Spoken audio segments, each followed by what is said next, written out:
Bakit dumarami ang mga content na masyadong malaswak? Mga pakita ng Cocomelon para magka-views. Mga pabaka, ang mga mata, ang mga manyakol na lalaki.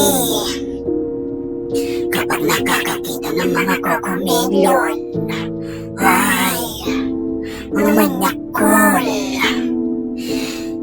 pikit-pikit ang mga mata. Dilat na dilat ang mga mata nyo pag nakakakita kayo ng Cocomelon. Ako na lang ang mga panuorin nyo. At para sa mga nagko-content ng sexy, ay, ayan naman kayo. Ang daming mga bata sa social media. Maraming mga batang makakapanood sa inyo. Iminumulat na agad ang mga mata nila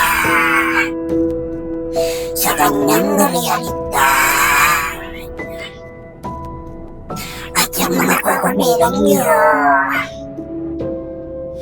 tutusukin ko ng karayom yan para humupa.